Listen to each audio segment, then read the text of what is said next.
오늘도 하루의 첫 시간 우리 하나님 앞에 성별해 드리는 여러분 모두에게 우리 하나님께서 주시는 은혜와 또 사랑과 능력이 함께 하시기를 주님의 이름으로 간절히 축원합니다. 오늘은 예레미야서 18장의 말씀을 중심으로 하나님의 손 안에 있는 존재, 하나님의 손 안에 있는 존재라는 제목으로 함께 말씀의 은혜를 나누기를 원합니다. 우리가 성경을 읽어가다 보면 하나님의 눈, 또 하나님의 손이라고 하는 이런 여러 의미가 담긴 단어들을 만나게 됩니다. 하나님의 눈길, 이것이 갖는 의미는 하나님과의 친밀함, 교제, 이런 것들을 이야기한다면 하나님의 손이라고 하는 것은 하나님의 능력, 이것을 이야기합니다. 그래서 출애굽의 역사를 이야기할 때에도 하나님의 강한 손과 편팔로 구해내셨다 이렇게 표현하기도 하죠. 또 요한복음 10장 29절에도 예수님께서 이런 말씀을 하시죠. 그들을 주신 내 아버지는 만물보다 크심에 아무도 아버지 손에서 빼앗을 수 없느니라. 오늘 하나님의 눈길과 하나님의 손이 머무는 인생, 이게 진짜 행복한 인생이 되더라는 겁니다. 오늘 하나님께서 기대하시는 것이 무엇일까? 이 두 가지가 충족되어지는 신앙의 삶을 하나님은 원하실 거예요. 그런데 이스라엘 민족이 그것과는 자꾸 어긋난 길로 가게 되는 것이죠. 그래서 오늘 예레미야를 보내셨고 회복시키시려고 하는 하나님의 노력들이 오늘 예레미야서 곳곳에 있게 되더라는 겁니다. 자, 그렇다고 하면 오늘 예레미야 18장, 우리가 잘 아시다시피 하나님께서 예레미야에게 토기장이의 집으로 내려가라고, 그래서 거기서 내가 할 말이 있다고 가르칠 것이라고 하셨던 이 말씀 속에 담겨져 있는 중요한 그 교훈의 메시지를 여러분들과 좀 함께 나누고 싶습니다. 두 가지를 함께 나눌 텐데요. 첫 번째로는요, 하나님의 손 안에서 우리의 삶은 새롭게 디자인된다는 겁니다. 하나님의 손 안에서 우리의 삶은 새롭게 디자인된다라는 거예요. 자, 오늘 본문 말씀을 보면 2절의 말씀에 이렇게 기록됩니다. 너는 일어나 토기장이의 집으로 내려가라. 내가 거기에서 내 말을 내게 들려주리라 하시기로. 하나님께서 토기장이의 집으로 내려가라고 말합니다. 이유는 하나입니다. 거기에서 하나님께서 하고픈 말씀이 있으시다는 거예요. 예레미야는 순종하면서 토기장이의 집으로 내려가서 보았습니다. 무엇을 보았느냐? 3절에 보면 그가 농로로 일을 하는데, 어떤 농로 하나의 모습을 본 게 아니고요. 그 농로가 돌면서 그릇을 만드는 과정, 토기장이가 있고 진흙이 있고 그 진흙이 농로 위에서 돌고 있는 거예요.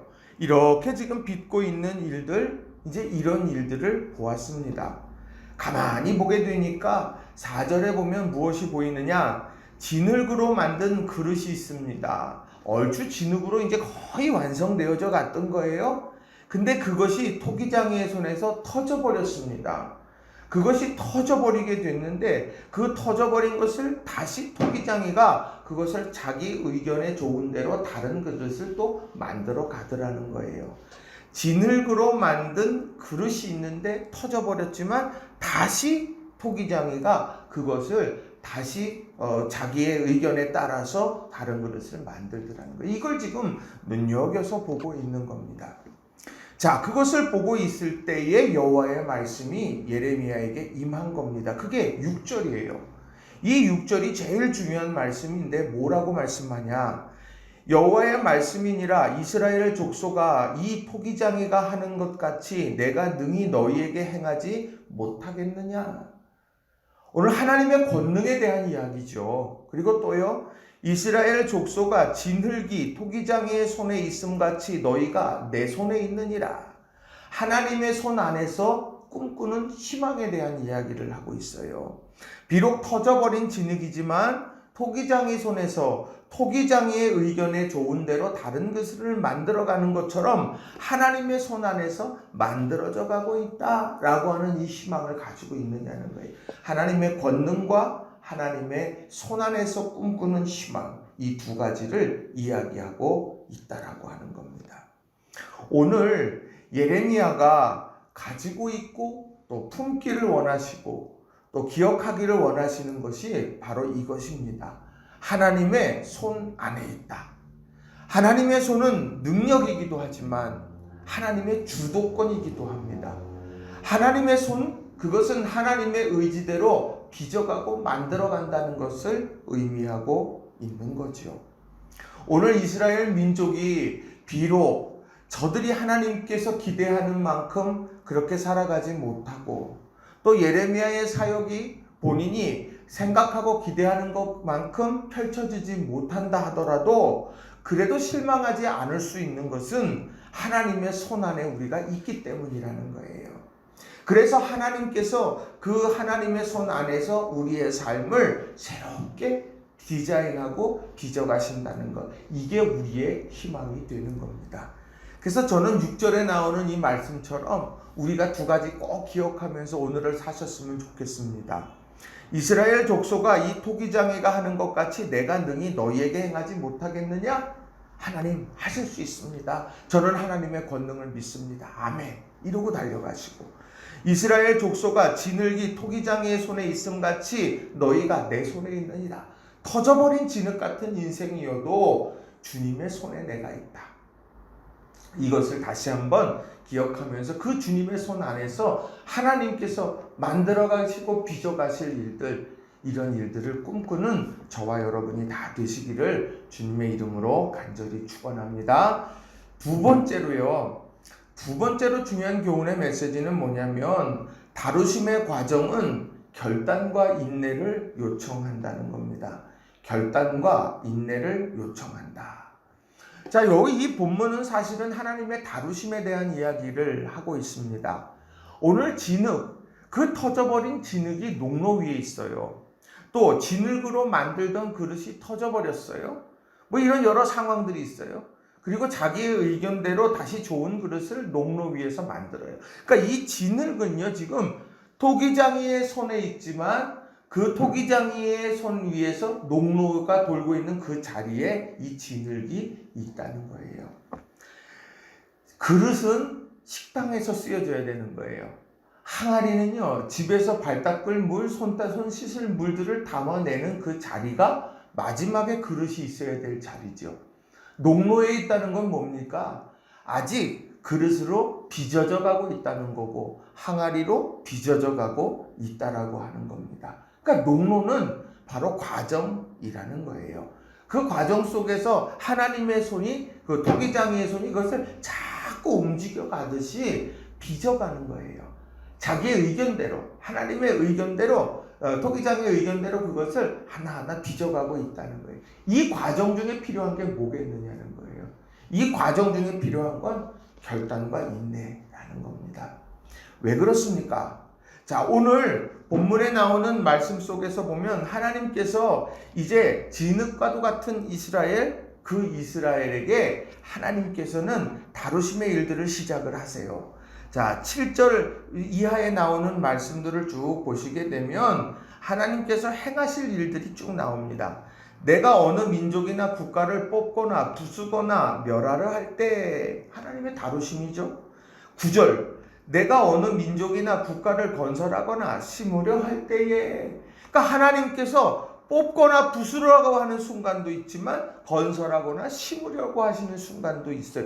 이런 여러 순간들이 있어요. 그 다루심의 과정, 농로 위에 놓여진 상황이지요. 그럴 때에 어떻게 해야 되느냐? 오늘 본문에 보게 되면 돌이키라고 이야기를 합니다. 돌이키라. 자, 돌이키라고 하는데, 자, 11절, 12절 말씀을 이렇게 보시면 이렇게 말합니다. 그러므로 이제 너는 유다 사람들과 예루살렘 주민들에게 말하여 이르기를, 여호와의 말씀에 보라, 내가 너희에게 재앙을 내리며 계책을 세워 너희를 치려하노니 너희는 각기 악한 길에서 돌이키며 너희 길과 행위를 아름답게 하라 하셨다 하라. 오늘 하나님의 다루심 앞에 서 있는 유다 사람들과 예루살렘 주민들에게 말씀하세요. 너희들은 이제 악한 길에서 돌이켜야만 한다. 그것이 다루심 가운데 있는 유다 사람들과 예루살렘에게 원하시는 하나님의 뜻이더라는 거예요. 그 돌이켜야만 살아남는 거예요. 돌이켜야만 회복되어지는 거거든요. 그런데 그들이 어떻게 합니까? 12절에 보세요. 그러나 그들이 말하기를 이는 헛되니 우리는 우리의 계획대로 행하며 우리는 각기 악한 마음이 완악한 대로 행하리라 하느니라. 돌이키려고 하지 않습니다. 이게 문제인 거예요. 다루심 앞에서 우리는 하나님의 발치 아래 무릎을 꿇는 거예요.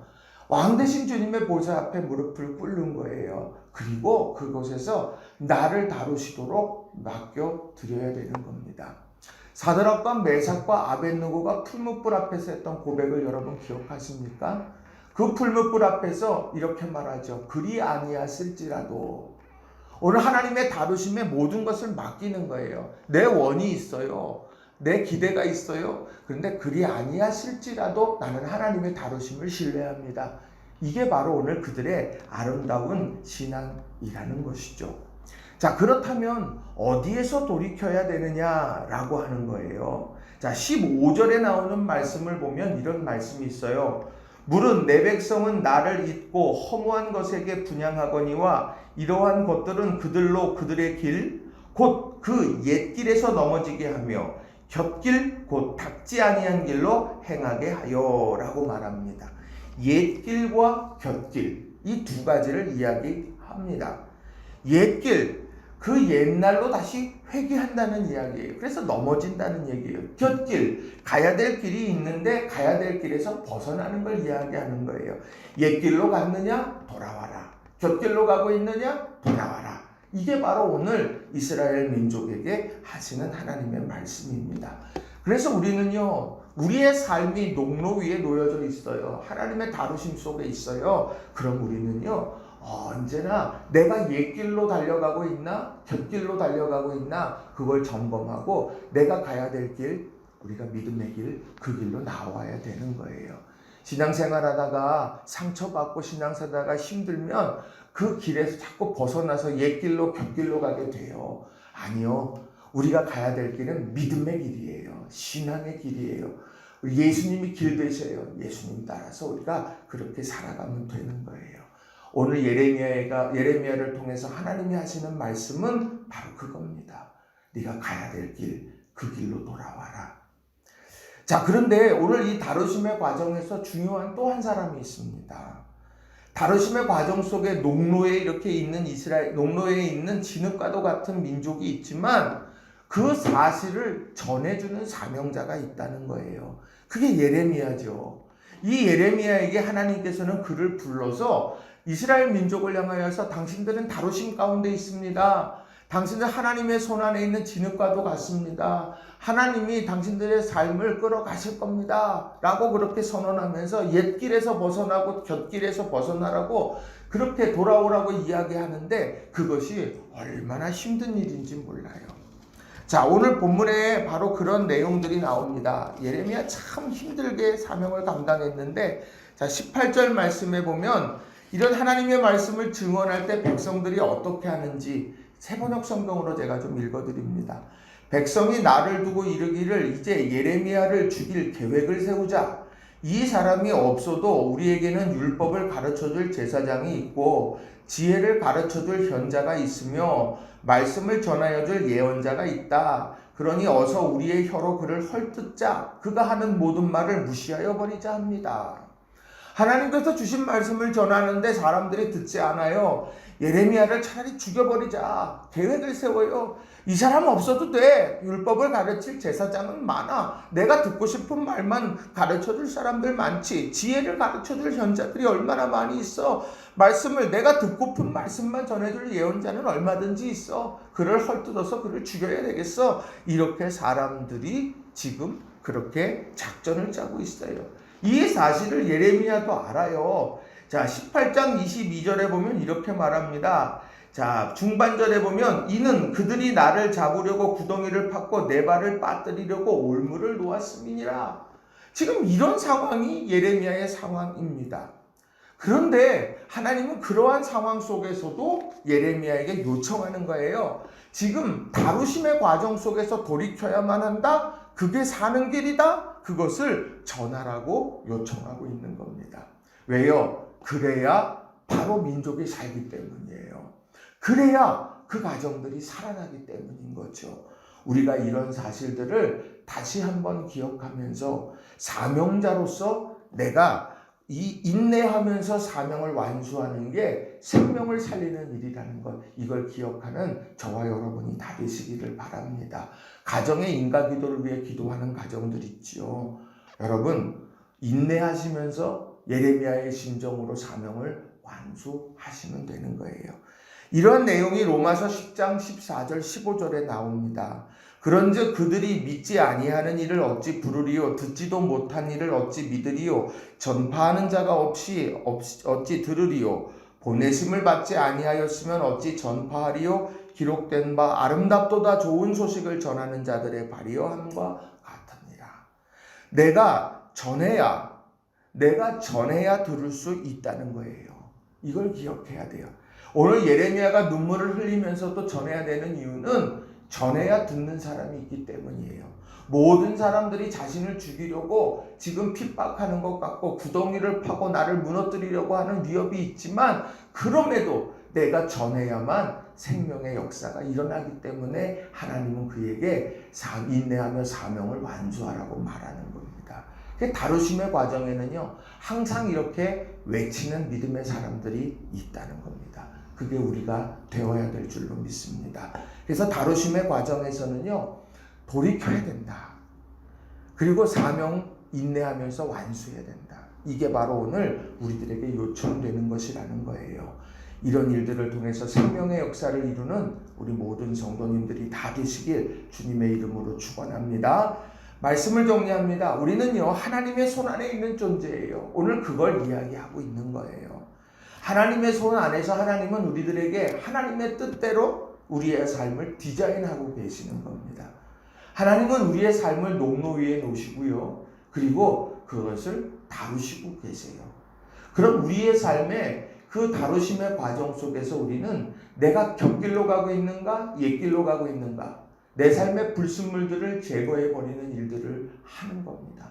진흙이 아깝다고 해갖고 다 쓰지 않죠. 진흙을 필요한 만큼 아름답게 만들어가는 게 토기장애 아닙니까? 하나님이 내 삶에 가지치기를 하고 내 삶을 아름답게 빚어가면서 최고의 작품으로 만들어 가신다는 거예요. 우리가 그래서 돌이켜야 되고 그 사실을 모르는 사람들에게 전해야 되는 거예요. 당신은 하나님의 다루심 안에 있어요. 여러분 돌이키셔야 되고 하나님 앞으로 나아가셔야 됩니다.